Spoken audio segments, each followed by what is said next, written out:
Hello, hello, hello. Welcome in, everyone. Fantasy Life right here. Sirius XM Fantasy Sports Radio. Kendall, Valenzuela, Adam Ronis with you for the next couple of hours. You know the drill by now, breaking down all the coaching news that we've seen over the past 24 hours. Then there have been a couple hires, Adam. We've got bad news with Zach Charbonnet, unfortunately. How you doing? How's it going? Yeah, doing well. Gearing up for the week. Got some NBA to get me through the week. So I don't know. There we go. I don't know what you do though, right? Because you don't really watch.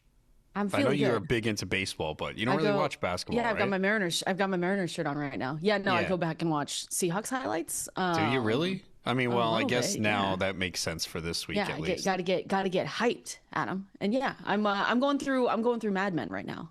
It's a good show. Oh, okay, that's Yeah. right. You did mention that. No, you haven't seen that. No, I have not. It's really good, really good. But yeah, that and reading a book, you know. Oh, anything good? And yeah, 11/22/63, Stephen King. Oh, Okay. really good, really good. You're big into reading books. I do love reading books. Okay. Yeah, yeah. That's What's why the you're last so book smart, you've read? right? Yeah, exactly, exactly. You're going to the movies today. Come on, Yeah. you've got a life. Oh yeah, no, I do think so. I just don't read. I wish I just don't read read more books. books. No, when I was in a reading phase, it's usually sports books. Yeah, see, I can't do that. I Why? have to. You need to get I just away? I have to separate. Yeah, I can't. I can't. I'm so Really? ingrained in. Yeah, I'm so ingrained to See, this. People I say need that to me all one the time thing. too. I can't. I'm just. It really is like sports 98% of the time. I mean, there's other things. I'm into movies and Yeah. shows and traveling and all cooking. that. But Yeah. the cooking, no. That's. I don't think that's like, ever I going don't to do that. happen. Yeah, no, see, I need to separate. I'm like, I'll try and pick up a sports book and I'll get through some of it and I'll just be like, I can't do this. Like, I need something else. So I do like fiction books or, just books that aren't sports. Okay. I can't do Yeah. it. Yeah. If I'm gonna read, it's gonna be a sports book. I have some book racks. I'll send you some books Okay. Just for your like. vacation that you need to take. How about that? Yeah, Go that's go being. land on a That's, beach and read a book. I'm working on Best that. part. That that Okay. is probably close to being to Oh, fruition. where are we Maybe going? Carousel is the potential Ooh. place right So, now. like me, producer Ani, Brendan, Tim, everyone, or just, what are we You doing? guys are more than welcome to come. Oh, perfect. Send us details. Okay, we'll do. Could you imagine if we just showed The up and you're entire like, show wait, is just gone.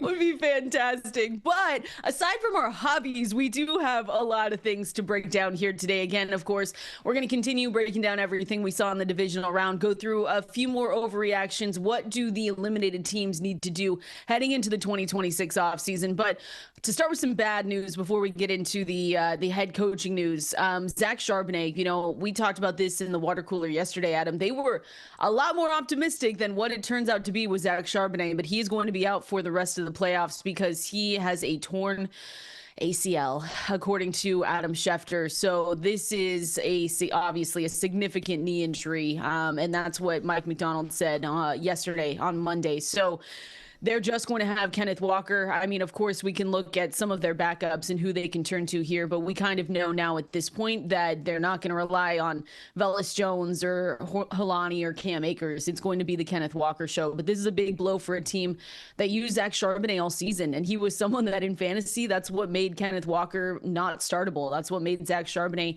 maybe sometimes a flex play at him, but even then, you did not want the volatility. So this is a huge injury for him. It stinks because it's at the end of the year. So the rehab process, we're going to have to see where he is going into the 2026 season, but just a big blow for this offense in general.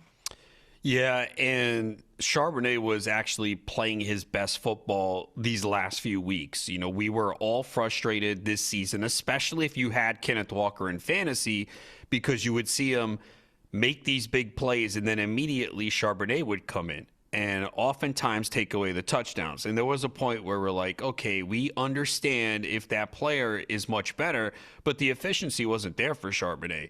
But over the last few weeks, he was coming on. He had 18 for 110. That's 6.1 yards per carry against Carolina with a touchdown. San Francisco in that game to decide the 1 seed, 17 for 74 and a touchdown with 3 catches for 23 yards.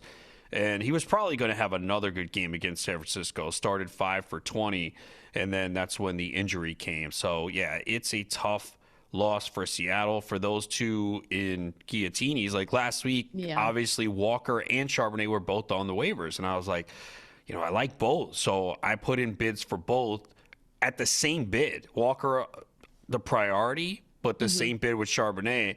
I know I wind up getting Charbonnet. I think in at least one, maybe two. I don't know if I don't think I did get Walker. So that's tough because now you got to replace him. Obviously, you have to replace the other guys that were eliminated. So it just adds another piece to the waiver wire. And I went and looked at like some teams in my leagues, and some have 4 or 5 players that they have to replace. So it's going to be a scramble. Yeah, it's going to be tough. Yeah, and then you add Charbonnet to the mix, who was someone we were relying on, and now I don't think there is anyone on Seattle that we're looking at outside of Kenneth Walker. Do you want to guess what Kenneth Walker's rushing yard prop is this week? Hopefully you didn't look it up. I haven't looked it up yet. 72.5. Try anywhere, depending on the book, between 86.5 and 89.5. Do you want to know? Guess his rushing attempts prop. 16. 20.5. Holy. It is 20.5 on DraftKings at -107, 20.5 on BetMGM at -130 on the over. So you're saying you're taking both? That's high. I know. Oh, and my then goodness. you want to guess how much it is to score a touchdown. What the minus 200. Close. It depends on the book, but anywhere between -155 and -175. And remember, that's on Tuesday. So by the time it gets to it's going to start to get bad. Sunday. I mean, woof. That is those are really hot. But I guess I understand it, right? You figure that with Sam Darnold still, that they're going to try and have Walker shoulder most of the backfield load with Charbonnet out. And let's be fair now. So 3 of the last 4 games, he has at least 97 rushing yards. Okay. And he had 11 for 100 against the Rams, the last matchup. So he's getting more than 11 carries. That was a game that Seattle fell behind and it was playing catch up. So he's getting more than 11 carries. He had 16 for 97 in the regular season finale against San Francisco, and then this past week 19 for 116. So the 20.5 does seem high, but the yardage, that's reasonable, and the touchdown as well, because again, we all know how good Kenneth Walker can be, especially those that were drafting him in round 3 or 4 this year. And beginning of the year, we're like, all right, just got to stay patient. Maybe they're easing him in. You talked about how they kind of want to manage his health, and that's been the big issue for him, is durability and staying healthy. And he actually wound up having the second most carries in his career, 221. Rookie year, 228 was his career high. So, with Charbonnet going down, though, and Charbonnet, that injury, was that the first quarter or the second? I think it was the second. Okay, so he basically played most of the game without him, and had the 19 carries. So he's in line for a big workload. And if you were able to pick him up off the waiver wire last week, and Guillotinies at a solid price, it's going to work out really well in your favor. Definitely. It was actually, he went down in the second quarter. Okay. In that win. So I think it was early second quarter, right? Yeah, if I remember correctly, because he went down, Cross went down, and I was like, wow, I hope both of those guys can come back, because those are big injuries to have leading up to this this conference championship game. And I think, they said that Charles Cross yesterday is more day-to-day, but I think the more disappointing part is that we still don't really know what Seattle was going to plan to do for 2026. But Kenneth Walker, to finish out this year, has looked so solid, and he's going to be a free agent. And so the one thing with Seattle that you said, okay, Zach Charbonnet, show us what you have. And he rushed for 730 yards, team best 12 touchdowns, 184 carries during the regular season. All of those were career highs.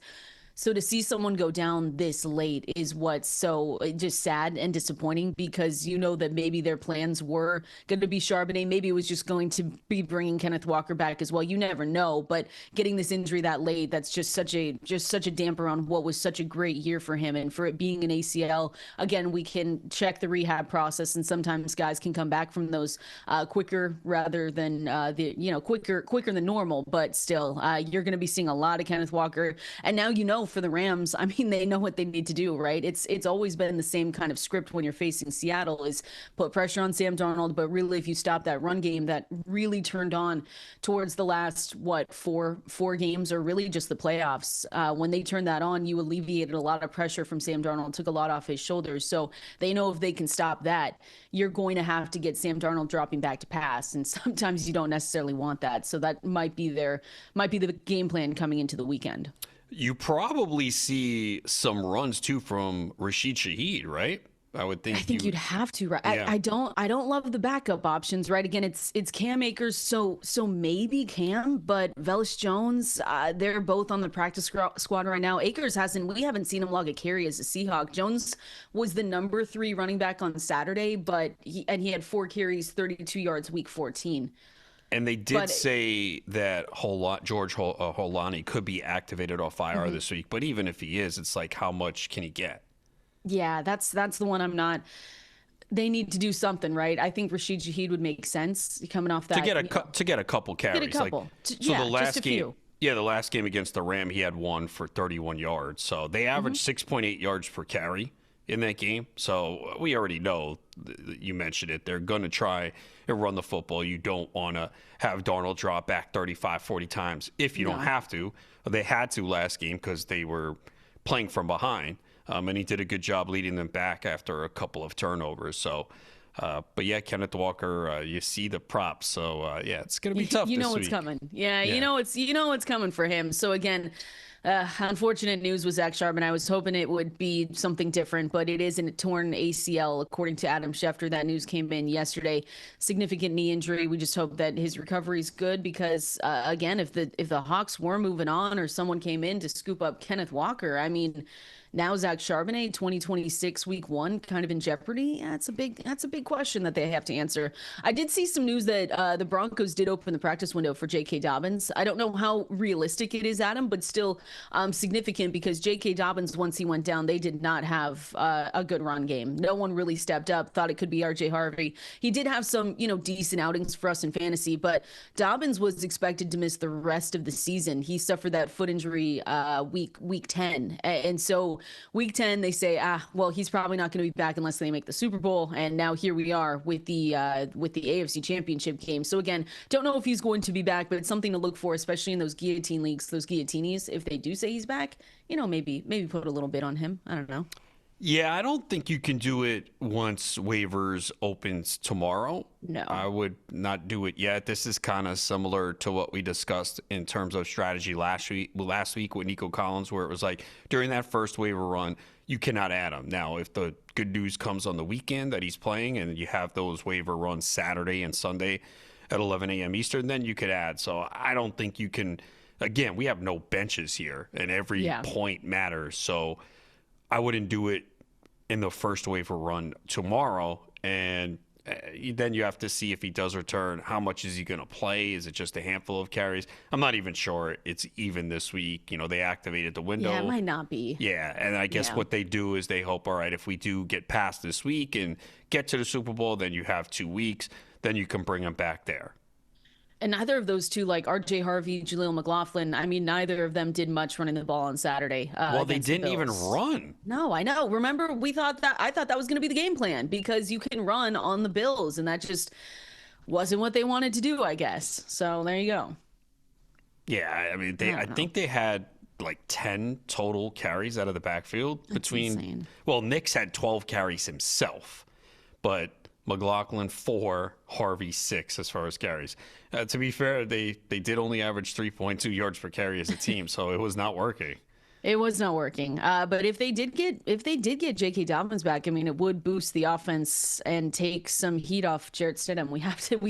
We can't forget that we're seeing Jarrett Stidham this weekend and not Bo Nix. And as much as you want to read and be optimistic that maybe Jarrett Stidham could lead them to a win this weekend, it's an uphill battle no matter which way you look at it. It's going to be really tough. So any players that they can get back, but more especially on the ground, that would take some pressure off him, just like we just talked about with Sam Darnold. Yeah, it would. It's just difficult to Will it expect happen? much if it does even occur this week. But it would just be another running back they could add to the mix, and then they could use 4 guys. Perfect. Yeah, why not? Because we don't need anything for the guillotine leagues or anything No, like that. it's all What's right. the line on that game now? After with all the Jarrett Stidham news, is that 5.5 or is it more? Yeah, the last I Going saw towards was 7. 5.5. Okay. Yeah, I still Total's see got to be 5.5. low. Is that total like 41 and a 40? half. Yeah. Yeah. Would you take any of those early right now, or would you just kind of leave it? I'm nothing yet. Okay. Again, I do think Denver can be competitive in this game. I don't think it's going to be just a complete domination by New England. Like Stidham has some experience. I know he hasn't thrown a pass since 2023, but Peyton clearly believes in him and has a week to game plan the offense. So I don't think it's going to be complete domination by New England. I think Denver can hang in this game. Well, because we haven't seen, super complete games from the Patriots either. So maybe this is the time that they're able to do it, but we haven't necessarily, 28-16 against the Texans. That was not a good showing from the Texans there. 16-3 going up against the Chargers. So those have been the last 2 games. That was the wild card round. So yeah, we'll see what they can do. We'll see what they can bring. Again, Jarrett Stidham out there. Maybe we get J.K. Dobbins back, but his practice window is opening. So might be there for this weekend. Or if they win that game, Adam, maybe. Just maybe there for the Super Bowl, you get 2 weeks in between those games. So maybe you get a little bit of that, but they have to get through the Patriots first. So let's see that happen. We're going to continue on. Kendall, Valenzuela, Adam Ronis with you right here. Fantasy Life on Sirius XM Fantasy Sports Radio, breaking down the head coaching news. We've got Robert Saleh hired by the Tennessee Titans, and we've got a new coach in Miami as well. We're going to break down all that news here coming up next. Man, I thought we were getting a Tony Pollard highlight, Adam. Are you ready to run through a brick wall with Tony Pollard? Yeah, who doesn't like Tony Pollard? Come on. Yeah, I mean, I know who it took doesn't? until like December for him to really be relevant, 15, but come on. But that's when it's most important. Exactly. If you That's survive, what you want. if it's all Come on. about surviving most of the year, and then if you had Pollard, you just dusted him off from the bench, put him in the lineup for the playoffs, and you might have won a championship for the You think someone started Tony Pollard? Yeah, I mean, Okay, I want to see maybe a screenshot if you did. 0.04% Yeah, of people, yeah. but I'm sure someone did out there. Why not? Yeah, they just said, you know what, Tony, let's get you out there. At Valenzuela17, at Adam Ronis over there on X is where you can find us. If you have a winning lineup like that, I would sure love to see it. And yeah, by the way, shout out to Indiana winning last night. That was a great game. That was a fun one. Yeah, and what a great story Indiana is. Yeah. They were 100-1 to win Wow. before this season. They were picked 6th in the Big Ten, and no one expected this. And for them to come out and then go through Alabama, Ohio State, Miami, yeah, hell of a story for them. I mean, it's one of the best I've seen. Yeah, it can't be understated how incredible it is. And for Indiana, their fans, it was fun to watch all the point of views with people,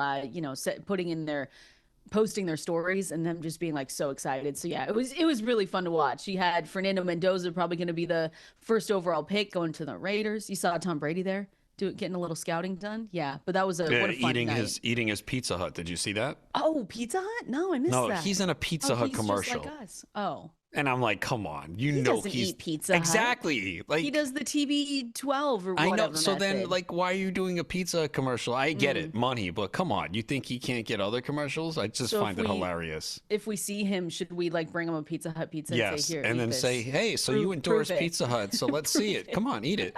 He doesn't even eat it in the commercial. Oh, he does. He just holds up a slice. He just endorses it. Yeah. Oh, okay. Maybe they have like a cauliflower crust, right? You think he would eat that? It doesn't matter. Come on. Baked cheese? There's no way he's eating it. That's funny. That's why I did not know he was in You a didn't Pizza see Hut that commercial? No, I missed it. Dang. You'll probably I'll go see look it up. over the next weekend when you All watch right. football. All right. I guess you're so up. distracted watching the Seahawks games that you're not paying attention. Yeah, well, I'm just thinking about, what are they just going to digging do? I'm into just your like that. lasagna. I'm like that meme where the kid's like laying down and it's like all he's thinking about. That's me. I'm going to overthink it until Sunday afternoon. And then I'm just going to be sick to my stomach. So it'll be fine. But yeah, shout out to the Indiana Hoosiers. That was a really fun season and just can't understate how amazing that is that they were able to do that. So that was a fun game last night. And then we got news last night, a couple pieces of news as the night went on. But I kind of want to start with the Titans here, and then we'll get over to the Miami Dolphins. But the Titans are finalizing a deal to make Robert Saleh their head coach. So Tennessee Titans, it looks like they found their guy. Again, Robert Saleh right now, defensive coordinator for the San Francisco 49ers. So selfishly, I'm okay with it because, I'm like, okay, let's see what happens here. But former New York Jets coach, that's how a lot of people are going to remember him. They completed an in-person interview with Matt Nagy on Monday, but Saleh is going to become their 20th coach in history, and the 7th since the team moved to Nashville in 1997. They're just trying to find a way to get things done. Again, Adam, I don't know if I love this one. I think it depends for us on who he brings in as his offensive coordinator. We've heard and read this morning that maybe there's a little bit of heat that they are like going to go after Mike McDaniel, and I think that would be interesting with Cam Ward, but it's all about who they bring in as offensive coordinator to continue to develop Cam Ward, get him some help, because we know Saleh, again, defensive mind comes from the Shanahan tree as well. But I'm not in love with this one, but let's see who he brings in as his coordinator, offensive coordinator more specifically, and then maybe I'll get more excited about it. We knew the Titans were not going to get one of the leading candidates on the market. No. We just saw who they were interviewing, and we've heard that it's just not a very desirable spot. So Saleh obviously did not have a good run as the Jets coach, but then again, not many do when you're the Jets coach. That's fair. He was 20-36 there, but I think you hit it on the head what the key is. Who is going to be the offensive coordinator that he brings in to develop Cam Ward? This was an offense that averaged 16.7 points per game this season, the second fewest since they came over to Nashville. So that's really going to be the key. Saleh said he learned he's got to connect with everyone, in the building compared to his first stint with the Jets. So, yeah, I think we knew he might get a second chance, especially the job he did with that 49ers defense, all the injuries they had. So we'll see. Sometimes these guys are better equipped to be coordinators, but he's going to get a second chance here, and a lot is going to depend on who he does bring in to help get this offense going in the right direction.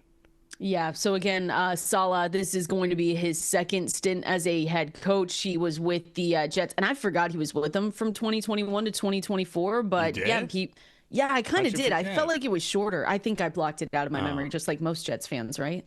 They were like most Jets fans block out almost every year. the whole existence of the team. They're like, yeah, I can't even remember. I don't know why I did not remember that it was 4 years there, because it just felt so short and sweet. But it's the big question is how they maximize Cam Ward. This is not necessarily a team that we go into 2026 saying we need to draft every single person. So his development is just going to be absolutely key. It makes me laugh because I saw reports saying this is the most, this is the guy that, they could really turn things around defensively, and he's going to be exactly like Vrabel. And I'm like, well, if he's going to be like Vrabel, why didn't you just keep Vrabel? What are we doing? That move was still just one of the dumbest I thought could have happened there for Tennessee. But here we go. New head coach. Let's see who he brings in as his offensive coordinator. Maybe it's Saleh, or not Saleh. Maybe it's McDaniel. But he's still getting head coaching consideration. So we might actually see him get a head coaching gig. So I think it'd be a big swing for them. If they got it, it'd be fantastic. But that's probably the best case scenario here. The problem is there's a lot of issues with this team. The offensive line was bad. They allowed the most sacks. We talked, the offense was 30th in the NFL. There's not enough weapons here on offense as well. They have to, the defense has to be fixed as well. So there's a lot of things to do here in Tennessee. Yeah, that's why it wasn't super desirable, but we'll see what Saleh can do. Maybe he can turn things around for this team. The same way we're talking about the Miami Dolphins, they have hired Packers defensive coordinator, who was always in the mix for a lot of these jobs, Jeff Hafley, as their new head coach. So it's going to be, he was with Green Bay as their defensive coordinator, going to be their next head coach. It's a 5-year contract per Adam Schefter. He interviewed with them for a second time on Monday. They didn't let him leave. So there we go. We've got two 2 head coach hirings. He spent, it was the last 2 seasons as the DC for the Packers. They ranked 9th in yards allowed per game, 6th in yards per play, 8th in points allowed per game. And another big question for us, because there are pieces on this team that we do like to draft. And it's not a lot, Adam, but it is a Jalen Waddle situation. It's a Devon Achane situation. And I guess we have to see what Tyreek Hill is doing. I'm unsure where he will be in 2026, but maybe it's a situation with him as well. They could bring in another tight end too, but it's a big question of who, once we get these hirings, who their staff looks like and who their offensive coordinators are coming in. So we'll really have to keep an eye on this one as well, because there are actually pieces that we like here. Yeah, Tua, what to do with him and Tyreek Hill, as you mentioned, that's a $108 million cap hit between those two. So that's really going to determine, what direction they go in here. So, yeah, there are some pieces that we do like, but there's also a lot to be done with this roster. It's going to be a challenge. What are they going to do? They can't go back to Tua.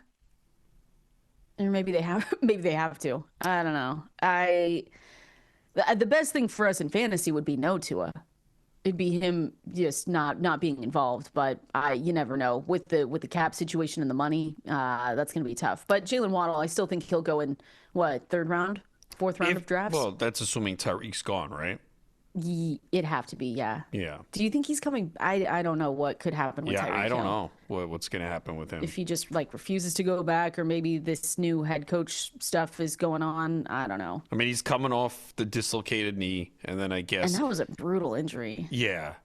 He is older, but again, he needs the money. He's got a lot of kids. Would you get out of here? Come on. Is it not true?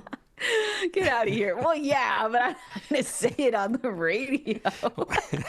You're so funny. There's a lot of big questions about Tua's future and if he's on the move, because again, this is not the best, quarterback free agency class. I mean, if teams are in desperate need of a quarterback, and it's not a good draft class either. So teams are really going to be pressed with making decisions, and that could be one that maybe on the other side makes Miami just hold on, because they say we're going to be in a rebuild, but if we have Tua, it's going to put us in a better situation. But there's not good free agent quarterbacks. There's not good quarterbacks coming into the draft. You've got Fernando Mendoza being mocked as the #1 overall pick, and that means that he would go to the Las Vegas Raiders. But if you're sitting around waiting for someone to be available, and maybe, I don't know, maybe it's a Kyler Murray. Of course, there's already been whispers about Lamar Jackson being on the move, but Kyler Murray's the one where you say maybe this team moves on. Maybe it is Tua Tagovailoa, but if teams are in desperate need of a quarterback this offseason, it's not going to be very pretty.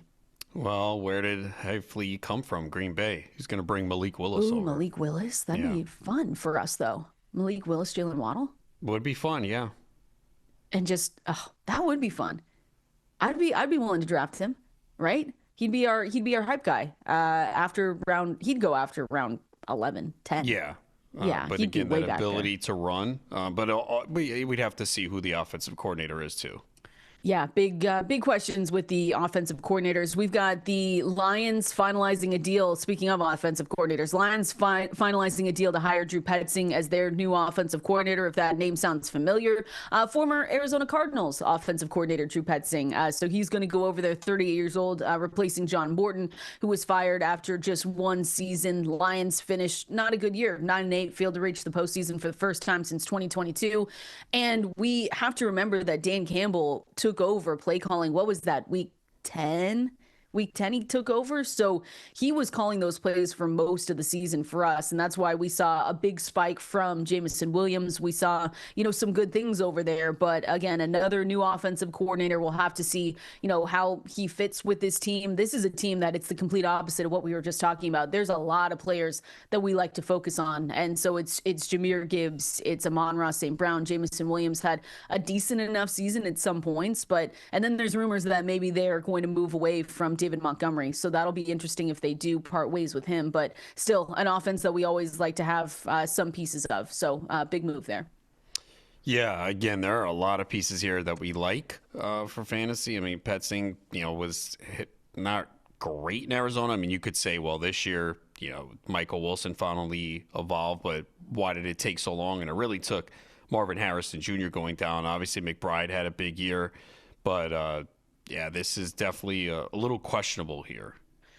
Yeah, just a little. But I'm trying to be optimistic. Everything's going to be fine, Adam. I know, it's just going to be great. Every team is going to be a Super Bowl contender for you, right? Absolutely, absolutely. But for the first year without Ben Johnson, things did not go well, right? For this Lions offense, Detroit was still among leaders in total points per game that we can look at, 28.3.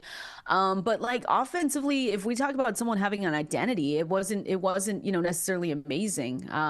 So I'm looking that maybe this can help them. But again, anyone coming from Arizona, I'm not necessarily loving or excited about. I'm just interested to see if David Montgomery's on the move, because we know Jahmyr Gibbs is going to be a first-round pick week in and week out when we do drafts. But David Montgomery, depending on if they do move on from him and if it's a good landing spot, I think that could make him an interesting draft pick in 2026 too. Yeah, it feels like Montgomery is gone. That's based on the way it does. Yeah. Some of the comments at the end of the year and the way things were. So yeah, it feels like he's going to be gone. But you would draft him if he was in a good landing spot, right? It was always the timeshare, and we knew Jahmyr Gibbs was always going to be that guy for them, right? If it was always going to be anything, they didn't necessarily eat into each other because Jahmyr Gibbs still always performed with David Montgomery by his side. But like, let's say he goes to, I don't know, let's say he goes to the Cardinals. Let's say he goes to the Chiefs. The Chiefs are always someone that's in this mix. Even, what does New York do with Breece Hall? Maybe it's the Jets. Like, if he lands somewhere good, we might still be talking and saying good things about him. Yeah, he'll be 28 in June, so he could still play. If you look at the numbers, he played 3 more games than last year, and his numbers were actually kind of similar. You wouldn't have thought that because it felt like he got a lot fewer touches this year, but there were games they just completely went with Gibbs a little bit more, especially in those important games, and it was easy to see coming, right? That was the anticipation, at least for me, going into the season, which is why I didn't want Montgomery. I only drafted him in one league, and it was reluctantly, and those picks never work out. Like, just it was like, it's round 6 or 7. I need an RB2. Montgomery's the highest ranked guy.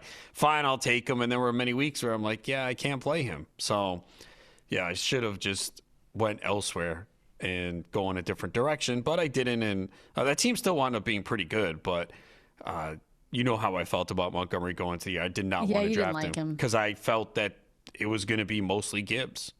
Yeah. And look, Montgomery had some good weeks, but it was when he scored a touchdown. And trying to predict that on a given week, it's impossible. You could say, they have a great matchup here.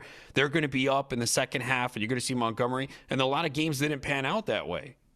Yeah, no, it was a little bit volatile, and it's one of those things where, again, if he does go on the move, it would be through a trade, because he is not a free agent. So that's the different part about this, is that it would be through a trade if a team wants to go and get him. But their general manager for the Lions, Brad Holmes, did say that they will have, quote, conversations this offseason about trading Montgomery. So again, depending on the landing spot, this is a good group of running backs too that are going to be free agents. So maybe if someone wants a cheaper deal, maybe he goes to the Dallas Cowboys. Adam, you would like that? No, I don't think they're doing that. I don't think they are either, but I just wanted to mention Dallas for you. So, but you got Breece Hall, Kenneth Walker, ETN, Javonte Williams, Rico Dowdle, Dobbins as some of the guys that are going to be free agents heading into 2026. We'll see what happens there. But again, you've got the first part for the Lions done, and they are finalizing that deal to hire Drew Petzing as their new offensive coordinator. Don't love it, but we'll see if things can get a little bit better over there. We're going to continue on here, Adam, through more overreactions from the weekend. And I want to talk a little Dynasty. We've had a few Dynasty questions come our way. Buy low, sell high Dynasty candidates. We're going to break them down here coming up next.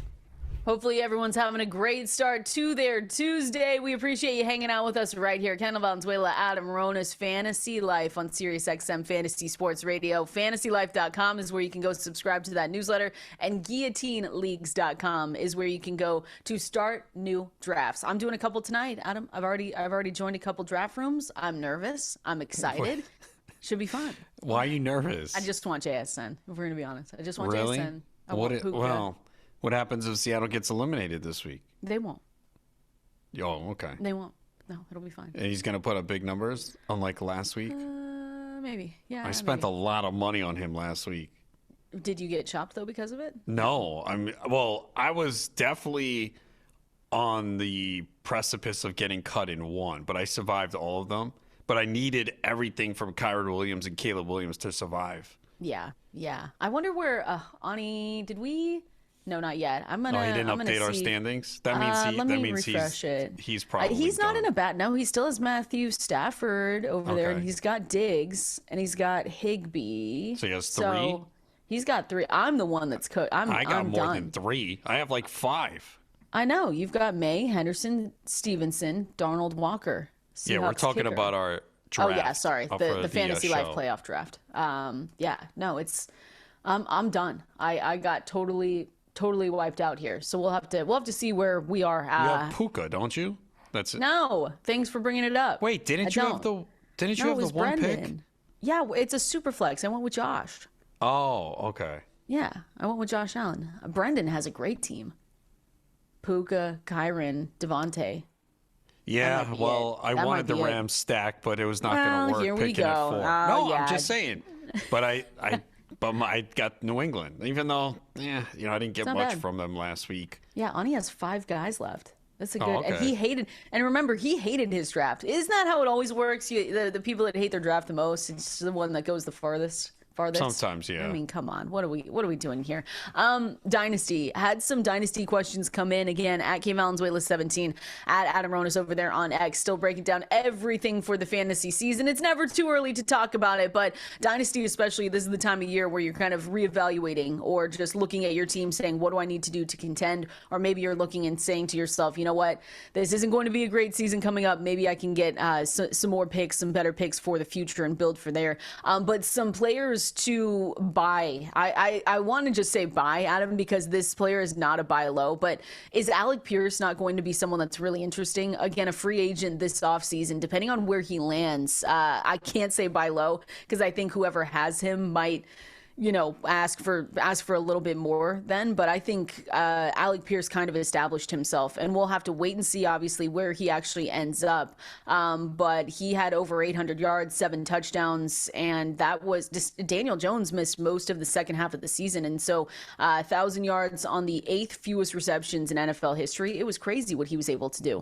Yeah, and this is 2 years in a row now that he's made big plays. 22.3 yards per catch in 2024 and 21.3 this year. So just needs more of an opportunity, more targets. And yes, he'll be highly coveted by teams needing a wide receiver. So very interested to see where he lands. But yeah, there's going to be some buzz and hype on him, especially if he lands in a good spot. For sure. I think he stays with the Colts. But even then, that wouldn't be bad for fantasy and dynasty if he still stayed there. So if you're a dynasty manager right now, and this could be a question for all the free agents, Adam, are you trying to, if we're talking about buy low candidates or candidates that you want to buy, are you trying to do that before they have a landing spot? Because let's say Alec Pierce does land in a really phenomenal spot for him. Like you go to a team that needs a wide receiver and he's going to be an immediate impact player. Do you want to get this deal done beforehand to try and get a little lower offer, or you want to wait and see where he actually ends up? Well, if you wait where he lands and see where he goes and it's a great spot, then the price is going to go up. So sometimes you have to take that a little bit of a risk and hope that it doesn't wind up in a bad spot. So yeah, you're probably better off trying to make that offer now, because you have to think that he is going to land in a good offense, because we've seen what he can do, and I think teams are going to throw some money at him. So yeah, I think if you're going to try and buy him, I think you have to do it now. He's one of those players this offseason, I should say, that feels worth the risk. If you think it's risky to go ahead and buy him before he has a landing spot, I think what he's shown us over the past couple of years should give you enough hope and just give you a little bit more trust in him that he's going to be able to perform. So getting it done before he lands in a potential better spot than what we saw last season could be key here. So again, he finishes the wide receiver 24. That's half-point PPR leagues. So his skill set, again, if we're looking at him entering free agency, his skill set really could fit with a ton of teams. He could just be a really good receiver in 2026. I don't think he's going to necessarily be cheap anymore, Adam, because he was one where you were getting him towards the back half of drafts and you felt really good about it. So he's got really great upside. I want to talk about a few other players that have good upside. Maybe you want to buy on the low here. We've got a few more receiver names that I want to break down. We're going to do that coming up next. This is a good song, Adam. I don't know what it is, but it's good. It's played Adam's dancing many times throughout our show. Is it? Yeah, you never noticed it? I need to pay more attention. Yeah, apparently. Yeah, it's good. Damn. I like it. I like it a lot. Dynasty. We're talking Dynasty. Valenzuela, Adam Ronis right here. Oh, my goodness. It's a Tuesday. Breaking down just some Dynasty. At least you got the right day. Well, yeah, I had to look this morning. Don't worry. Did you? January 20th, too, already. I can't believe it. I think we say this once a week, though, but I don't know what's going on. But yeah, Tuesday, January 20th. And I did have to look that up, but I got it right here. We're going through Dynasty players, buy low, sell high candidates, and we're talking about some players that you could potentially buy. Alec Pierce, I just said that maybe he's not a buy low candidate. Maybe you just have to buy him, but doing it before, free agency hits, maybe he is on the move. Maybe the Colts bring him back. He could be a great name for you to look at. Let me throw you one that at the beginning, it might not sound good, but maybe we could talk ourselves into it. Jalen McMillan, wide receiver for the Tampa Bay Buccaneers. Now, I'm throwing his name out there because I saw Sam Wallace, who does a great job with us, fantasylife.com. If you need Dynasty content, that is where you want to go. And he has great articles over there, same with a lot of others. But I was looking at something he wrote up about, McMillan and flashing the big playability. We know that he has a nose for the end zone at some point. And in Dynasty, we're looking for upside. Now, this team is coming off a horrible 2025 season. The regression from Baker Mayfield was awful. McMillan was hurt most of the year, and it was a scary injury where we did not see him return until week 15. He had one good game, and it was week 17 against Miami, seven receptions for 114 yards off 9 targets. But other than that, it was kind of a throwaway season that didn't amount to much. But in Dynasty, again, looking for upside, could this be a receiver that maybe you want to buy low on right now?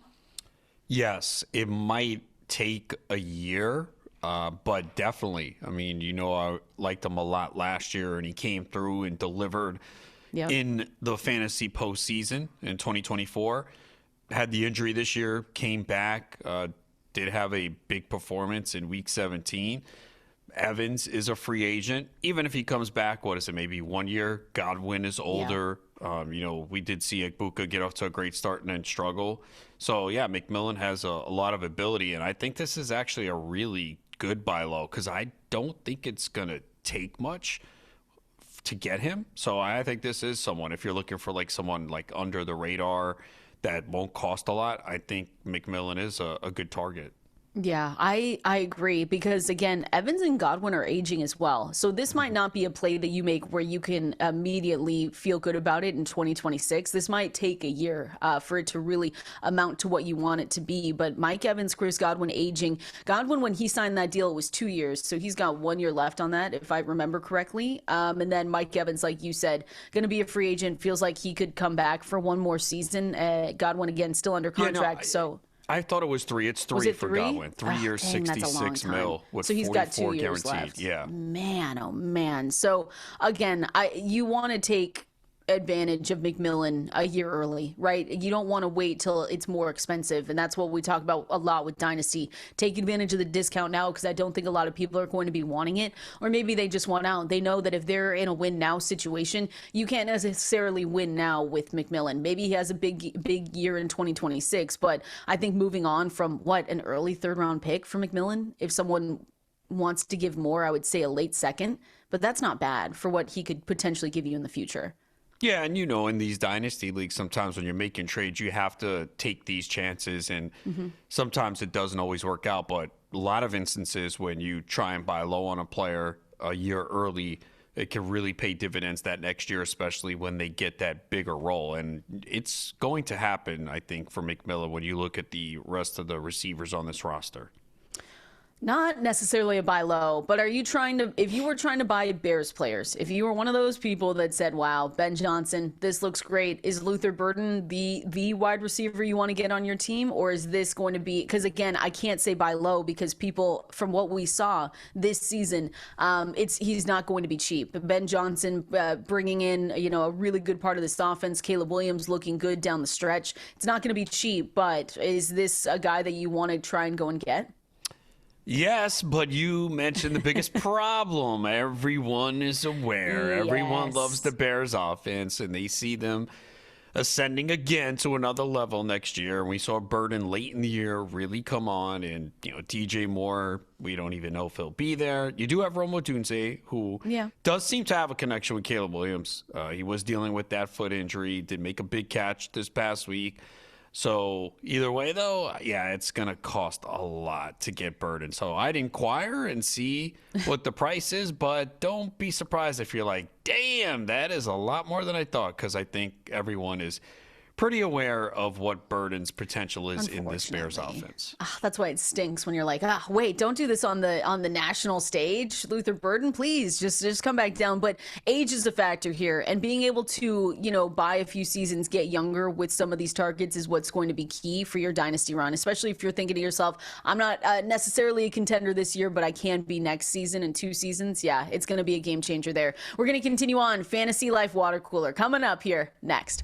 Oh, this is Fantasy Life right here. Kendall, Valenzuela, Adam Ronis with you on this Tuesday, breaking down everything you need to know in the water cooler. News and notes that you might have missed over the past 24 hours, and we are here to get you up to speed. So is fantasylife.com. So that's where you can go to subscribe to our newsletter, check out all of our articles that are free. And then also, we were just talking Dynasty. We've got great Dynasty content, projections for the weekend, rankings for the weekend as well. Just in case you're still drafting over there at guilloteneleagues.com. Highly recommend you go and do that. I'm going to be in a couple tonight, so if you see someone with the initials KV drafting JSN, yes, Adam, that is more than likely always me. What? Okay. What? It's true.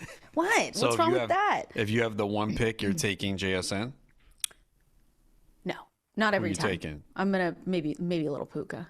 Oh, wow. So that means you think that the Rams are going to win. No, I don't think they're going to win. I'm just saying I need to diversify my portfolio and make sure that I'm not fully locked in. Mm-hmm. Diversify your portfolio. Wink, wink. Wow.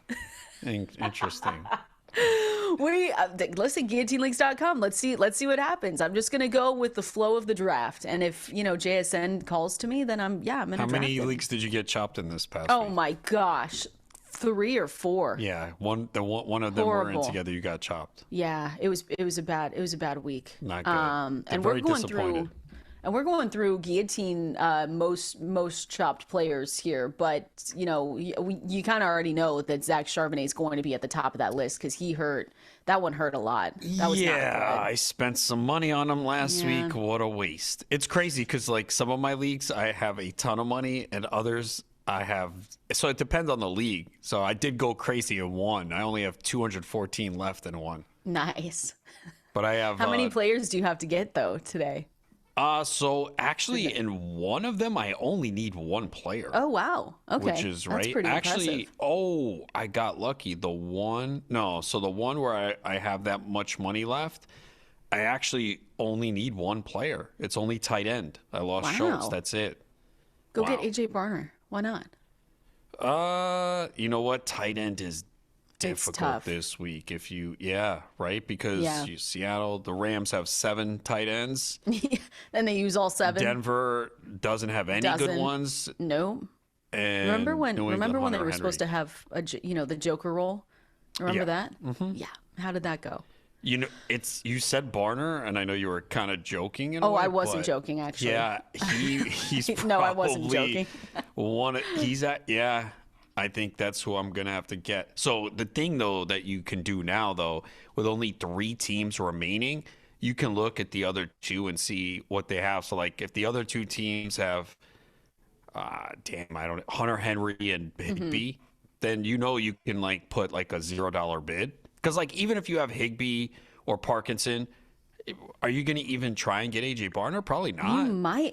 For the flex, if you don't, how many people for the flex? Yeah, I think they might because this might still be a situation. We have a note at the bottom of our draft that we did, and that's with producer Ronnie, producer Brendan when we did the Fantasy Life playoff draft. But there was a note at the bottom: not a single Broncos player drafted. And I think that might be the same exact situation this weekend. You can't tell me, and even in the best case scenario with Jarrett Stidham looking amazing and maybe them winning this game at home, it's still going to be one where you're not excited to spend money on Cortland Sutton or anyone. Evan Ingram's just not even there. What are we doing? I don't know if you can do that.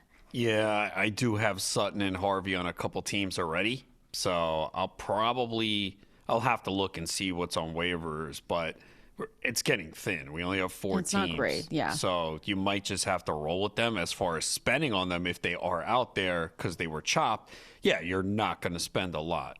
Yeah. Maybe Marvin Mims. I guess I mean, 8 receptions, 93 yards, a touchdown.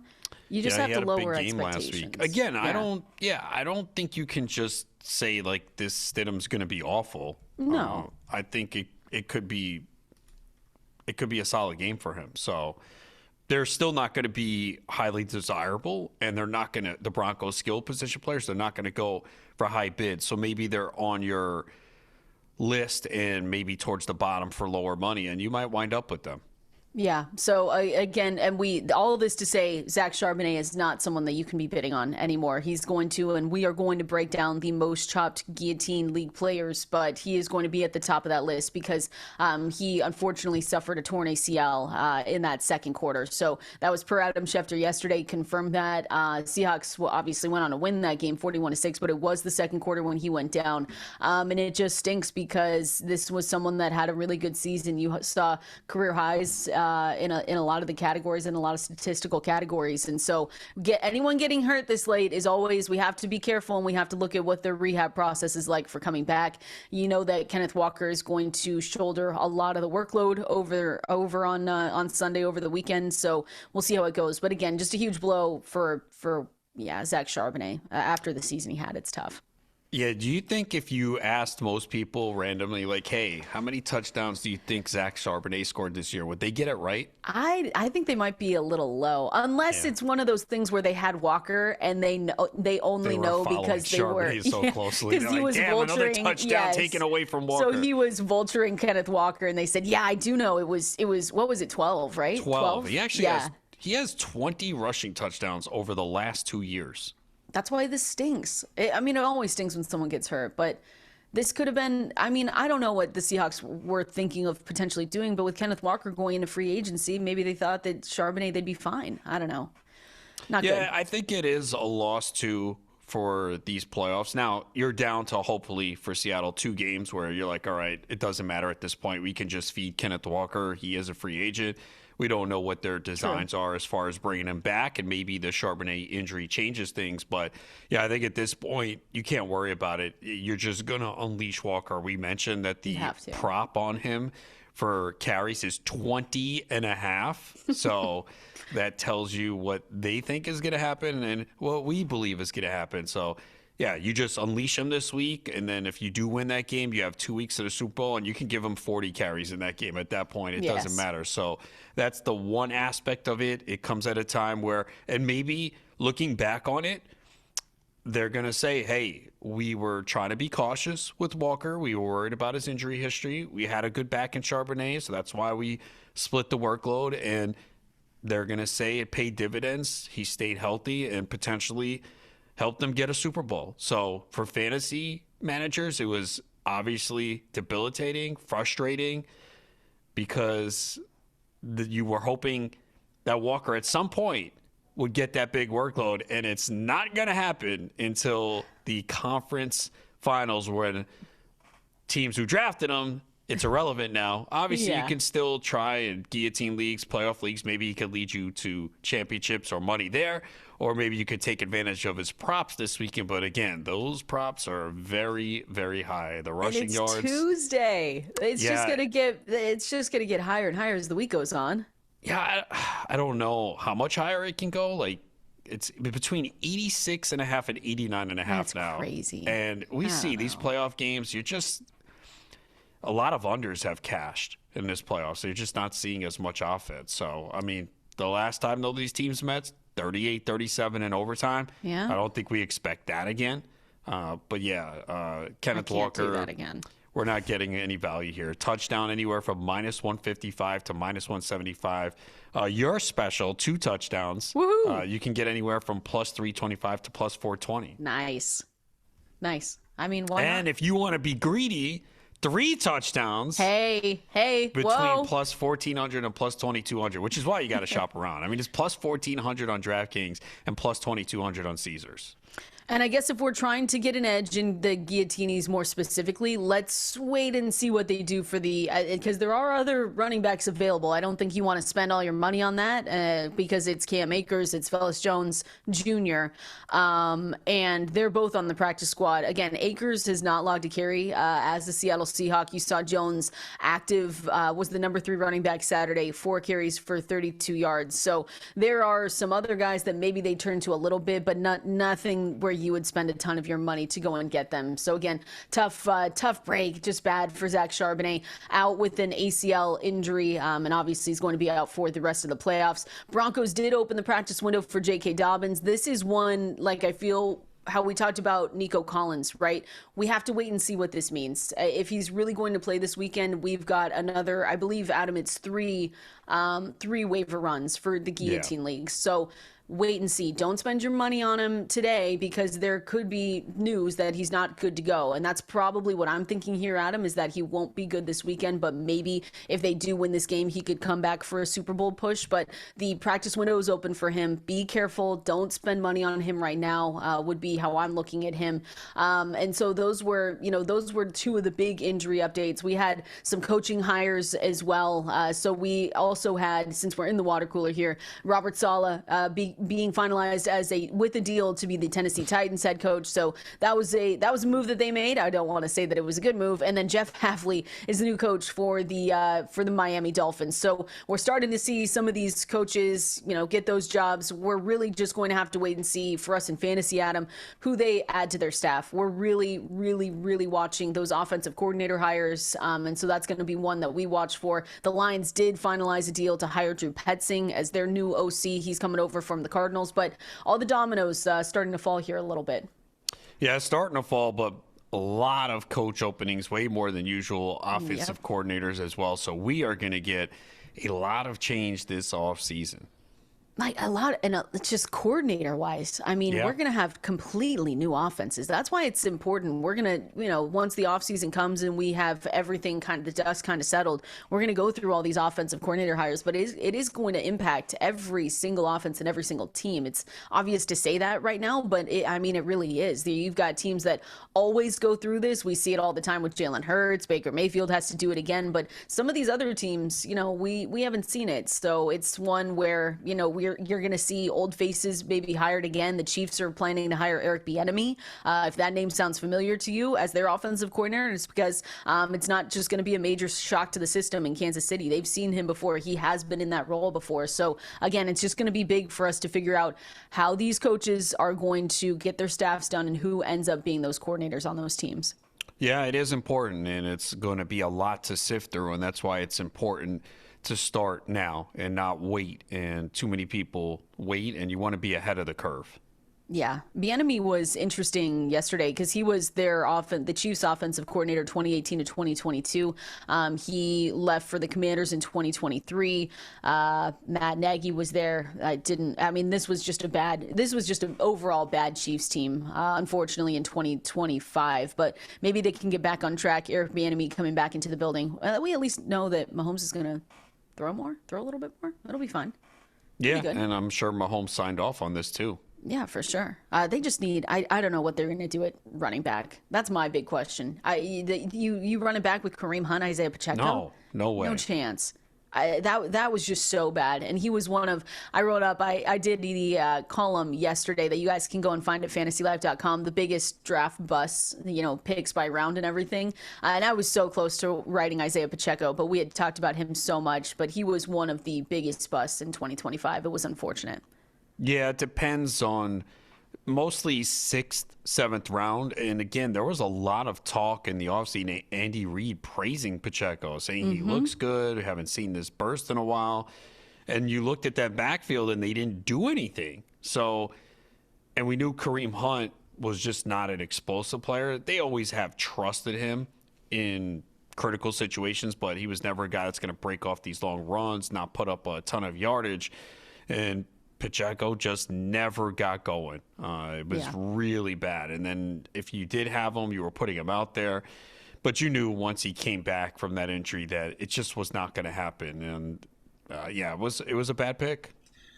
Disappointing, to say the least. So, yeah, that's the biggest injury news that we have going into today. We're going to keep an eye on all the head coach hirings because there's still big names out there. And the biggest one came from, Sean McDermott being fired on Monday. I think that was yesterday morning, right? So you've got and the Ravens, like, we have to still see what they do because that's going to affect the whole league, obviously. But selfishly for us in fantasy, we're like, okay, what's Josh Allen going to look like? What are they going to actually bring in a true wide receiver one for this team? What's going to happen with Lamar Jackson? I mean, is this team going to, be a little bit better next season? Because that was also a down year where Lamar Jackson was someone I wrote up as one of the bigger draft busts. Now, a lot of it came down to he was injured a lot and then just never really looked right when he returned. But that was someone that if you drafted him, it was a really tough year and you probably didn't get as far as you wanted to because Lamar Jackson held you back at some points.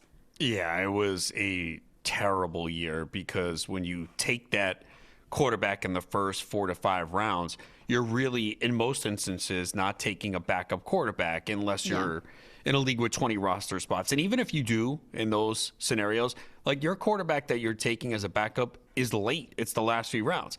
Maybe you got lucky and drafted Stafford as a backup, held on, and then, wow, okay, he's my every week starter. I can't imagine many situations like that.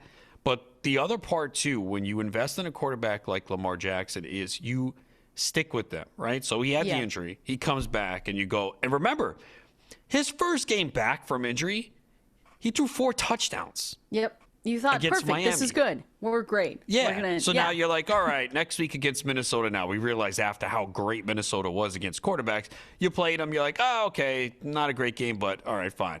Oh, I'm going to play him against Cleveland. Bad game. All right, well, it's the Jets. He's got to turn it around this week, right? Yes. 153 yards, no passing touchdowns, 11 rushing yards. All right, well, I guess he's just working off the rust. I got to start him against Cincinnati, right? 246 passing yards, no touchdowns, 27 rushing yards. And then that's when we started having conversations, right? Like, is it time to bench him? But think about that. That's a stretch where you got 3 straight games with no passing touchdowns, and you played him. You pretty much played him. And then at that point, what was your other option off the waiver wire to replace him? Or when he missed time, when he missed about a month, who filled in for you? So the bottom line is, though, when you draft someone that has the pedigree of Lamar Jackson, you're going to always put him back in. And if you did that this year, it hurt you. And more than likely, you didn't make the playoffs. So that's the downside. We always see the positive sides of taking that quarterback early, like Josh Allen, when he's had big years, and, Joe Burrow, whatever quarterback goes off. Yeah. But the downside is you tend to stick with that quarterback when they're struggling and think it's always going to turn it around. And it really never did for Lamar Jackson this year. No, it was brutal. Maybe you picked up Tyler Shuck and he gave you a decent floor, but even then you were sick to your stomach at that point if you were looking at changing quarterbacks from Lamar to Tyler Shuck. It was a down year. We'll see who they end up hiring. It's just big questions for the Steelers, for the Bills. I can't believe it, for the Ravens. There's going to be big hires made, and we'll have to see who they end up going with. The last ones here, I'll just go through rapid fire just to scare you a little bit. Jump scare. Giving you a warning. The Chargers did complete an interview with Arthur Smith for their offensive coordinator job. I don't know what we're missing, Adam. I don't know what's going on. Please don't do that. We beg of you. Please don't do that. But I guess Ladd McConkey wasn't good for us last season. So maybe it could help. That was a pretty bad pick too. Oh, Ladd? Yeah, because it was second round. Yeah. And it never materialized. And down the stretch, it was horrendous. Yes. Yeah, no, it was awful. I'm not going to be the one to say that maybe Arthur Smith can save us, because I just don't think that's true. But that was really, really bad. So again, jump scare, Arthur Smith, maybe offensive coordinator, completed the interview with the Chargers, so we'll have to see where he's going. D'Amico Ryans was very much non-committal about Nick Caley's future as their offensive coordinator. So just a few things that we have to watch. We might get a few more firings here and there, but you can go to fantasylife.com to stay up to date on everything with that newsletter. We're going to continue on. We're talking with Steve Clare, the creator of the GOAT series for kids, high-stakes fantasy player. I want to see his insights highlights on what we saw over the weekend and get his thoughts on the weekend to come with the Rams taking on the Seahawks and with the Patriots going up against the Broncos. We're going to break it down with him coming up next. This is Fantasy Life right here, Sirius XM Fantasy Sports Radio. Kendall, Valenzuela, Adam Ronis with you on this Tuesday, being joined here now by Steve Clare, the creator of the GOAT series for kids, high-stakes fantasy players. Steve, how you doing? Thanks for joining us. Fantastic. Thanks for having me, Kendall. Yeah, of course. I got to know, before we start grilling you with all these questions, your thoughts just on the divisional round as a whole. The Bears almost made it through. You saw the Texans kind of crumble under the pressure. The Broncos are going to go into this weekend with Jarrett Stidham leading the way. It's been just a fantastic playoff run. So I just want your early thoughts or your, middle of the week thoughts on what we've seen. Yeah, so first I'll touch on the Bears, and, they kind of overperformed on the season. We look at all the rookies that they brought in this year who were performing like Pro Bowlers. Manungai this past week, what we saw at Luther Burden gets me excited. I'm a 49er fan, but I'm just a fan of greatness. And what you see Luther Burden does when the ball's in his hands, for him to get more PT next year, and I want to see his targets triple, if not quadruple. Maybe get DJ out of there. Still love DJ, everything he's done in his career, but Luther Burden needs the ball more. I wish that they had advanced, but it kind of looks like, Matt Stafford, his time in the league is kind of, I'll say, on the decline, because he's kind of peaking right now, and this is going to be him and McVay's last chance, I think, just because of all the talent coming up in the league. Mm-hmm. It kind of stinks that Josh Allen's out. He's one of the greatest quarterbacks that we have ever seen play the game, and to not see him get to the Super Bowl, I think this was his last chance. Ooh. You said you're a 49ers fan, so obviously that was rough this weekend, but how do you evaluate the season for the 49ers? It was, as a 49er fan, I did not even expect us to get this far. Like, for us to finish 12-5, when we lose Bosa, we lose Fred Warner, one of the, I'm going to say top three. In my mind, he's the number one middle linebacker in the entire league, the best defensive general in the entire league. When we lose Fred and we lose Bosa, and then all the injuries on offense, you don't expect to finish 12-5. But we did. We were one win away from finishing number one in the entire NFC, which is crazy to me, because I'm watching this entire season thinking like, all right, we're not going to make the playoffs. And then we just kept winning because Purdy was a winner. And then Purdy goes down. And Mac Jones in the Shanahan system is thriving. And it all goes down to coaching. And this is the overlying theme of everything going on in the playoffs. Look what's going on in Denver. Mm-hmm. The coaching. All right. I think that the coaching is pretty much what got them there. And, you look at Shanahan, and Shanahan is the guy. Darnold said it himself. Shanahan changed my life. Again, talking with Steve Clare, creator of the GOAT series for kids, high-stakes fantasy player. So, Steve, does that mean I'm a Seahawks fan? So you have a tough weekend ahead, because are you going to cheer for the Seahawks? Is it going to be the Rams? Like, are you just hoping that both those teams lose this weekend? I'm rooting for the Seahawks. Yes. Twofold. One, I just hate L.A. I'm from New York. I'm a 49er fan from New York, and I just hate L.A. And I have Seahawks friends that are fans. They have an actual fan base. The Rams fan base, they're not real. Come on, these aren't real good fans. The Seahawks fans, those are fans. I've been to a Seahawks Niner game. Those are fans. I've been there in the snow. Those are real fans. And they, I give it to them. Give them the flowers. Let JSN thrive. Like, I would love to see a Kenny Walker 3-touchdown Super Bowl. Big Kenny Walker fan. The guy needs more touches. The fact that, look what he did in the zone blocking scheme this past week when he got the ball more than he did all season. Same thing they did last year. Last year, he was getting 18 touches a game and thriving, but this year they felt the need to give him 12 touches a game. That's crazy. Mm-hmm. So, Seahawks, I'm hoping for a Seahawks-Pats Super Bowl where the Seahawks could lay a whooping on the Pats.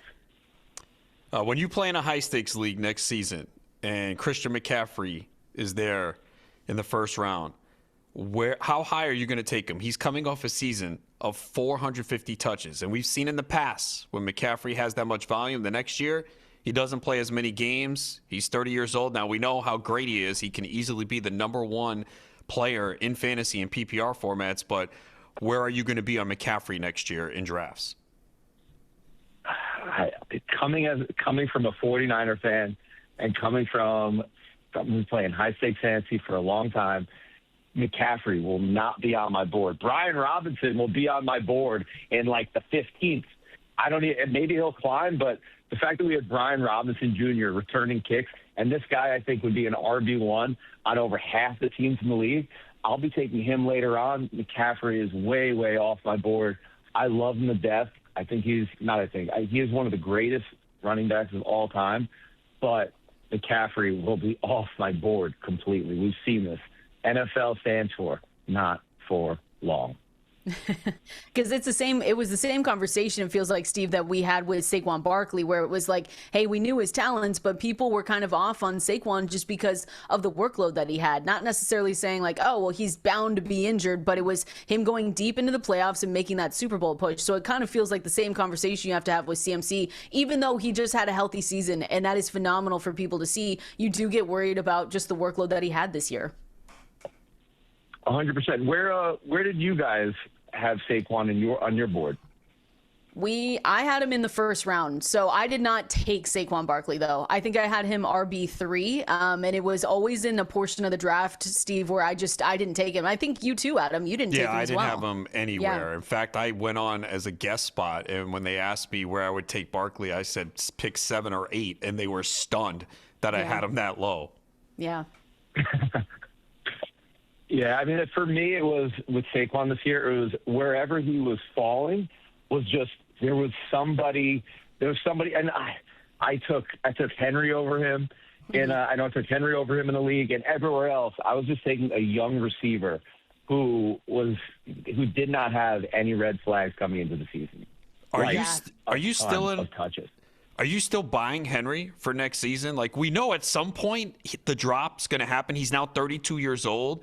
He finished the season strong. It wasn't as good as the previous year. You know, he still averaged 5.2 yards per carry. So where are you on Henry? Do you say, all right, this is the year that I'm out, or are you going to buy for one more season? It all depends. Well, there's a lot of question marks. We got to look at what they do in the coaching room. So, you know, Harbaugh's out. What if they bring in one of these Kubiaks? We got 2 Kubiaks as very successful offensive coordinators that might be getting a look at head coaching gigs. And if you bring the zone blocking scheme to Baltimore, I think that's something that Henry would thrive in. And I was talking with a buddy of mine who's a big Ravens fan the other day. That would be huge for Henry and Keaton Mitchell. Both of them would thrive in a great zone blocking scheme that any of the Kubiaks would bring to the table. And all season will really tell what they do in their office. Well, Steve, we get to talk with you. Question. I'm still in on him. There we go. I love that. I might be back in as well, Adam. We're gonna talk about that. But Steve, before we let you go, I mean, I'm excited to talk about your book that you have, creator of the GOAT series for kids, because it's never you got to teach them while they're young. They have to learn about all the greatest athletes that they can. So tell us just a little bit about the GOAT series. Sure. So the GOAT series, they're biographies of the greatest athletes of all time, and the main character in every book is a GOAT in a world of humans. So we first launched with Jordan, Serena, Messi, and of course, Tom Brady. There we go. The Tom Brady book has been the most popular book for the last couple months, of course, with playoffs going on. I wanted to create these books because there was kind of there was something missing. There's something missing for kids that like 4 to 8, 10-year-old range, where you really learned about real greatness from real people in a way that they wanted to take it in. There's a lot of biography books out there, but they have humans and they just talk about their lives, and they're not very engaging for kids. And then you go on the other side of the coin where a lot of the stuff for boys are just dinosaurs and trucks, and then a lot of the cool stuff is for the girls when it comes to books. I wanted something cool for everybody, cool for the boys, cool for the girls, but also cool for the sports fan. It's more, I wanted to create a keepsake for fans, not just football, not just Pats fans, but for football fans, to get for their kids, to teach them about greatness. Because in every book, it's a biography. So we learn about Brady coming up when he was a kid. We learned about him throughout high school, then being the 7th string in Michigan to the 199th pick. We go all through his Drew Bledsoe getting injured, him coming in, and then the loss to the Giants, and then what he did after that. We talk about Tom Brady taking care of his body. Nice. And for kids, it's really great for them to just learn about greatness at a young age in a way that's very palatable and welcoming and fun. I love it. I love it. Well, Steve, I'm not going to pitch you anything, but I'm just saying, the Mariners, as a Seattle fan, Ken Griffey's there, maybe a little Ichiro for the next one. I'm just throwing it out there. I just want to say it. So I'm 40. Growing up in the 90s, I was a big Griffey guy. So like Griffey, Jordan, Jerry Rice, those were my guys. Griffey, Jordan, Jerry Rice, those are my guys. And still probably 3 of my favorite athletes of all time. While making the GOAT series baseball book, that was really the only sport where there was really a debate on who the first book should be. Mm-hmm. Every other sport is like hands down Jordan, Gretzky, Brady, Serena, Messi, Tiger. But for baseball, Griffey was in the conversation.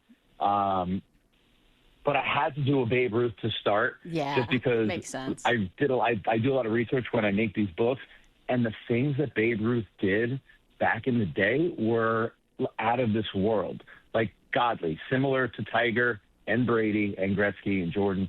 The stats that he was putting up against not the common men, but the other people in the league and the people that came before him were godly, similar to Brady's got more rings in the last 20 years than any other team. That's incredible. That's crazy. He's got more rings than the Patriots. Yeah. It is so fun. It's a great series too. So if anyone's listening, you should go check it out. thegoatseries.kids. And again, this is Steve Clair that we got to talk to today. Steve, we appreciate you so much for giving us some time, and hopefully we get to talk to you again soon. Oh, thanks for having me on, and have a beautiful rest of your week and a great championship weekend. There we go. Steve Clair again, thegoatseries.kids. We're going to continue on. We've teased it a little bit, Adam, but we've got the list of the most chopped Guillotine League players for those Guillotinies. We're going to break down those names here coming up next. This is Fantasy Life, and we are so happy to have you back here with us on this Tuesday, breaking down, of course, everything we saw throughout the divisional round and getting you ready for the conference championships. But before we do that, we've got to get our Guillotine leagues right. Guilloteenie leagues, right? We got to get the waiver wire right. This is what we have to do in order to win those trophies yet again. Guilloteneleagues.com is where you can go to draft even more. I'm going to be in a couple tonight, writing an article for tomorrow, so make sure you check that out at fantasylife.com. But we've got the list, Adam, of guys that probably didn't help you last week. The first one actually being have you looked at this? Did you see the list? Yeah. Oh, dang it. Okay, just act surprised. You didn't tell me not to look. Act surprised and pretend you didn't look. Who do you think the most chopped player was over the weekend? Who do you think My guess is it was a tie between two players. Wow. So Zach insightful. Charbonnet would be one of them. Uh-huh. And the other would be Davante Adams. Wow, Adam, you know everything there is to know about guillotine leagues. Trust me, when I get an intuition, it tends to be right. You're so annoying. It was right, though. You are correct. It was, it was tied. We talked about Zach Charbonnet earlier in the show. He unfortunately is not going to be one you can continue picking up because he is out with an ACL injury. So he's going to be out the remainder of the playoffs, and that's super unfortunate. We hope his rehab goes well. But yeah, Davante Adams and the lack of usage was a little bit surprising to me there, Adam, in that game, because I spent some money on Davante Adams in other leagues as well, and it was not fun to see him tied for the most chopped player there, and he just wasn't involved, and it was not something that I saw coming. Yeah, just 6 targets, 2 for 24, had that catch late in the game, though, that was phenomenal along the sideline. We don't get, unfortunately, fantasy points for clutch catches, but yeah, it's definitely a little concerning. And it's a tougher matchup this week. Going up against that Seattle defense. He did face them one time this year. He had one catch for 8 yards. It did go for a touchdown, but the thing is, though, when we're down to just 4 teams and 3 in the Guillotinies, like, you can't afford to be picky here. It's like, is this player starting? Okay, does he get a 25% target share? I mean, we were taking 15 and 12% target shares this week, so Adams is still going to be sought after, but the question is, like, how much do you spend? Is it worth spending a lot of money? Because you might get a quiet game. Now, if you do feel the Rams are going to win, then it's worth it to get the 2 games, and then you have them in the Super Bowl. But we do know that the Rams are 2.5-point underdogs on the road. So it's tricky because you would automatically, maybe you disagree with me, but I think most times you're like, oh, Davante Adams, I'm going to spend a lot. I don't know if I would spend a lot on him. Would I put in a bid? Absolutely. But I don't know if I want to break the bank on him.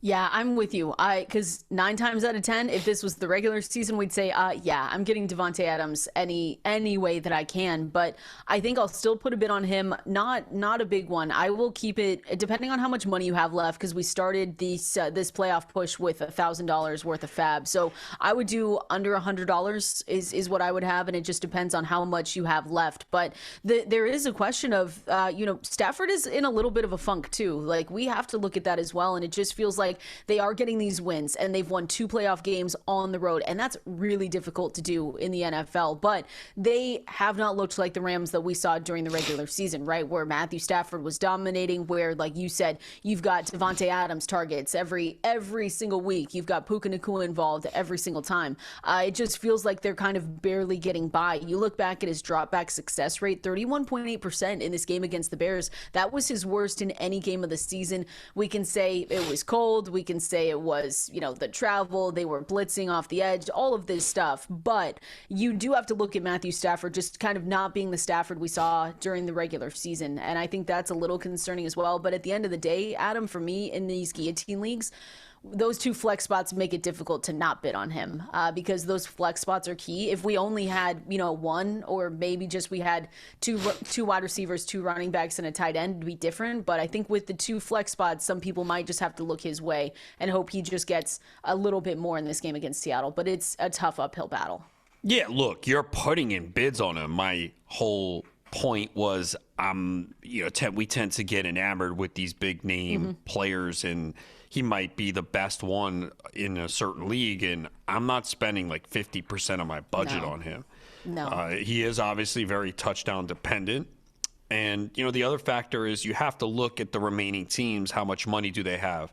How many players do they need? Because, if someone has like $300 left and they need 5 players, you got to do the math. I mean, you can't really go all in on one player. You need to get points from each position, So, yeah, you have to look at it like that because, again, I kind of miscalculated a little bit last week in some of my leagues. I was a little more aggressive than others. I was actually surprised at how low the bids are. I figured with $1,000 for essentially 3 weeks of fab that people would be more aggressive. So my money is all over the map. I think I have 214 in one, 448 in another, over $900 in another.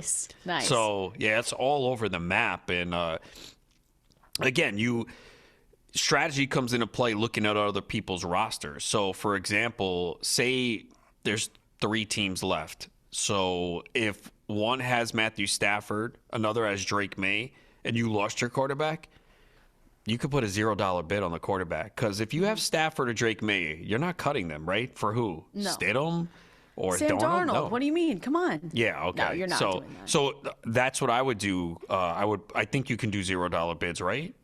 I believe you so. can. So I would put if that's the case, there's 3 teams left, and the others have Stafford and Drake May, and you need the quarterback. Say you had Caleb Williams, I would put in a $0 bid on Darnold or Stidham with whoever you prefer, and don't waste any money and allocate it to the other positions.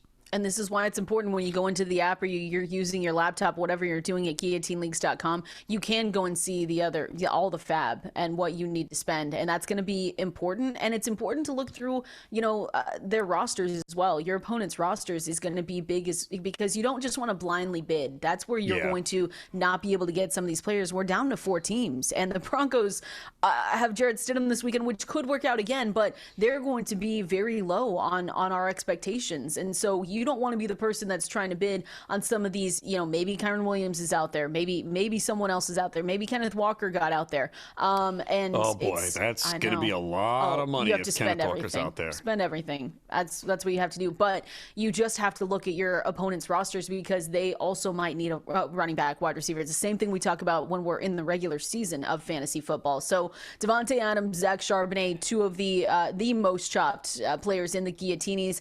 Then it was Hunter Henry, Woody Marks, Travion Henderson could be out there and around. Matthew Stafford was actually 6th as well, and he didn't throw a touchdown. That's why. Yeah, 0 touchdowns, 0 interceptions, but that's what'll happen. So Matthew Stafford could be out there. Yeah, you would look if Stafford's out there. That means there's 2 teams then with a bad quarterback, right? Because it's Drake May and Stafford are the top 2, and then after that, it's Darnold and Stidham. So if Stafford's out there, he's going to go for money. But you also, again, have to look at how much money you have left and how many – like if, say, Stafford's out there, but you need a quarterback in 4 other positions, it's hard to allocate all that money to Stafford. But then again, you could say, well, it also depends on your perspective.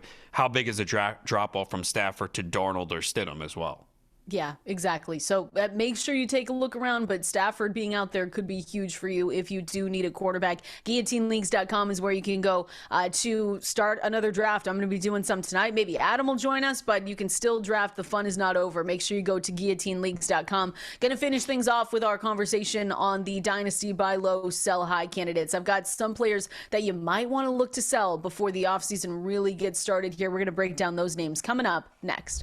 If you call yourself a sports fan, you got to have Xfinity. All the games, all in one place. And here's what you get when you watch sports with Xfinity. You get that sports zone every pro football game and over 1,000 college games. Highlights and alerts all in one place. The multi-view allows you to be in up to 4 stadiums at once. The Xfinity fan view gives you live scores, odds, and stats all in one place, personalized to you and the teams that you actually care about. You also get the enhanced 4K and that voice remote where you can just say football. Imagine all your football all in one place. Easy. Learn more at Xfinity.com. Restrictions apply. New residential customers only. Taxes and fees extra and subject to change. This is Fantasy Life right here with one of Adam's favorite singers of all time, Taylor Swift, naturally. Breaking down what? Well, meet me at midnight is what I used to say years ago, or even 1 a.m. That's the time I would go out. What are we doing? Tim, can we cut the mics? What? What's wrong with that? What are we doing? It's your booty jokes. Hey, Sean Booty, to be clear, people. Yeah, I love Adam, booty. Big on booty for next season. Stop. Everyone get out of here. I'm just trying to get through a show. We're almost there. Almost there. You can start telling people to leave work, right? Or not on a Tuesday. No, it's a Tuesday. You got to stay on a Tuesday. I think a lot of people had the day off yesterday too. So they did, yeah. You got to get it done. No, we don't. Wow, you worked on a holiday. That's impressive. Thank you. What is this? Is that a resolution for 2026? You're going to start working holidays? Yeah, no, I'm going to try. I mean, I'm 20 days in, so I feel like this was the time to start, right? Impressive. New year, new me. We're going through the Dynasty buy low, sell high candidates. And again, if you guys are interested, which you should be, I know a lot of people listening are playing in Dynasty leagues, but make sure you go to fantasylife.com. I always talk about the newsletter, but we've got a Dynasty drop down, and that's where you need to see all of our analysis, everything that we write over there, from Jake Trowbridge to Sam Wallace. They've got a few new articles up, and they are 100% free. They do such a great job over there every single week. So fantasylife.com for your Dynasty content. Players to sell high, though. Michael Wilson, would he not be at the top of your list, the very top of your list, if you're thinking, all right, here we go, a new head coach coming in, we don't know what's happening with Kyler Murray, obviously Marvin Harrison Jr. is going to still be around that organization. Michael Wilson, for as great of a season as he had for us in 2025, feels like the guy that if you aren't fully in, or you don't fully believe, that you could sell high on right now. you have to explore the trade possibility, right? This is the epitome of a sell high. Wilson basically was nothing the first 9 to 10 weeks of the season. Marvin Harrison goes down, and then he gets an opportunity and goes off. Now, I do think he had talent coming out of college, but we really didn't see anything consistent until this season. And I also have to remember too the nature of the offense. I mean, all they were doing was passing. Jacoby Brissett was averaging more than 40 pass attempts per game late in the year. You had Trey McBride also getting a lot of attention, and the Cardinals were missing players on offense. They really didn't have a run game at all. Remember, they had James Conner, Trey Benson, so they couldn't run the football. They were passing a lot. Harrison was out, so everything broke right for Wilson to produce in this fashion. And the likelihood is he's not seeing that volume again. There'll be changes to the coaching staff as well. Who's the quarterback going to be? So, there's a lot of question marks where you cannot bank on Wilson repeating that. So it is the perfect time to see if you can sell high and see what you can get. And maybe you don't get anything good and you hold off and hope that he can be solid. I don't think you can expect what he did down the stretch, but he's obviously, you have to explore the market and see what you can get in return at this point. It's almost like we just talked about with Alec Pierce, with Jalen McMillan, actually more specifically. You want to be early, and if that means, having a little bit of a down year, get in early. But for some of these players, you also want to get out early, where you don't want to be stuck with kind of a dud player. And you will be wrong sometimes. That's part of it. And you'll be wrong sometimes, and that's okay, because that's all that Dynasty is just trying to get it right so you can win those leagues. But it wasn't great when we saw Marvin Harrison Jr. back there. So Michael Wilson, definitely someone to pay attention to. Appreciate everyone hanging out with us here today. FantasyLife.com for the newsletter, guillotineleagues.com for drafts. We'll see you same time tomorrow.